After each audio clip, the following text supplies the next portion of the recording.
প্রিয় বন্ধুগণ, সাংবাদিক বন্ধুগণ, আমাদের এই এলাকাটাকে পরিষ্কার করতে হবে এবং এই পরিষ্কার করার জন্য আমরা সচেতন, আমরা চেষ্টা করে যাচ্ছি। এইখান থেকে কমপক্ষে 30 জনকে বিদায় নিতে হবে, 1 নম্বর। 2 নম্বর হচ্ছে, আমি সরকারকে বলবো যে সরকারের ব্যর্থতা, যে তারা আজ পর্যন্ত এই দলবাদদেরকে এখান থেকে বিদায় করতে পারেন না, এটা সরকারের ব্যর্থতা। আইন উপদেষ্টা, আপনাকে বলি, আপনি কি করছেন? আপনার কাছে সব নাম আছে, আপনি কেন বসে আছেন? কেন এটাকে পরিষ্কার করছেন না? কেন ওদেরকে তাড়াচ্ছেন না? আপনার কাছে অনেক হাতিয়ার আছে, অনেক টুলস আছে এদেরকে বিদায় দেওয়ার জন্য। প্রধান বিচারপতির কাছে তো এত টুলস নাই, যে টুলস গুলি আপনার কাছে আছে, সরকারের কাছে আছে। তবে প্রধান বিচারপতি আন্তরিক আছেন, উনি চান যে এই জায়গাটাকে পরিষ্কার করা হোক। এবং আপনাকে বলবো, আমাদের উপদেষ্টা, আইন উপদেষ্টাকে বলবো যে আপনি দয়া করে 2-3-4 দিনের মধ্যে এই এলাকাটাকে পরিষ্কার করুন এবং ওদেরকে বিদায় দেন। যদি আপনি না পারেন, যদি আপনার কোনো অসুবিধা থাকে, তাহলে আমাদেরকে বলেন, আমরা পরিষ্কার করে দিতে পারবো। আমাদের কাছেও কিছু টুলস আছে, যে টুলসগুলি আমরা ব্যবহার করব। আমরা চাচ্ছি না যে আমরা কাউকে টেনে হেঁচড়ে নামাতে চাই না। সেটা করতে গেলে এইটা একটা ভালো নজির হবে না কোর্টে। কাজেই আমি বিচারপতিদেরকে বলবো যে আপনারা দয়া করে পদত্যাগ করুন, আর যদি সেটা করবেন না তাহলে আমরা আপনাদেরকে নামাতে বাধ্য হব। এইটা ভালো নজির হোক আর খারাপ নজিরই হোক, but we will be compelled to do it.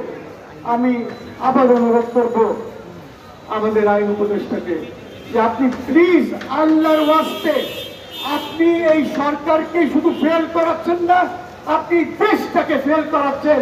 আমি জানি যে আপনার কি অবস্থা আছে। প্লিজ এই এলাকাকে ক্লিন করেন, কালো আইন যত আছে কালো আইনগুলি বাতিল করেন। 2 মিনিট লাগে বাতিল করতে, আপনার কাছে স্টাফ আছে, সবকিছু আছে, বাতিল করেন। আর একটা জিনিস আমি উপদেষ্টাকে বলবো যে এই যে বার কাউন্সিলটাকে বাতিল করেন, সেখানে অ্যাডহক কমিটি দেন। এইখানে যদি না দেন তাহলে কিন্তু প্রবলেম সৃষ্টি হচ্ছে। এইগুলি তো আপনাকে দেখা দরকার।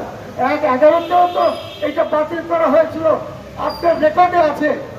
ওই নোটিফিকেশনটা দেখুন, ওই হিসাবেই বাতিল করে দেন। কিভাবে অ্যাডহক কমিটি দেওয়া হয়েছিল সেভাবে সেখানে একটি অ্যাডহক কমিটি দেন। আর বিচারপতি নিয়োগ আইন আমাদের সাথে বসবেন, বসে সেটা ঠিক করবেন যে নিয়োগ আইন কিভাবে হবে, বিচারপতিদের নিয়োগ আইন। আমরা ইনশাল্লাহ যদি এইটা 5-6 দিনের মধ্যে না হয়, আমরা আপনাদের সামনে আসব এবং লিস্টটা প্রকাশ করে দেব। আমরা পাবলিকলি লিস্টটা দিয়ে দেব আমার সাংবাদিক ভাই বোনদেরকে। আবার করে 5-6 দিনে ঠিক হবে না, 20 তারিখের পরে, 20-এর আগে 18 তারিখে আমরা প্রকাশ করে দেব। যদি তার মধ্যে এদেরকে আমরা বিদায় না দিতে পারি, আপনাদের সহযোগিতা চাই। আপনারা আমাদেরকে হেল্প করুন এই জায়গাটা ক্লিন করতে।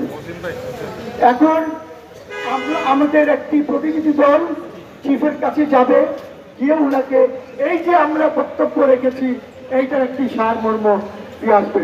সকলকে অসংখ্য ধন্যবাদ জানাই। ধন্যবাদ। আজকের এই কর্মসূচিতে রোদ বৃষ্টি উপেক্ষা করে যারা এই কর্মসূচিতে উপস্থিত হয়েছেন, ধন্যবাদ।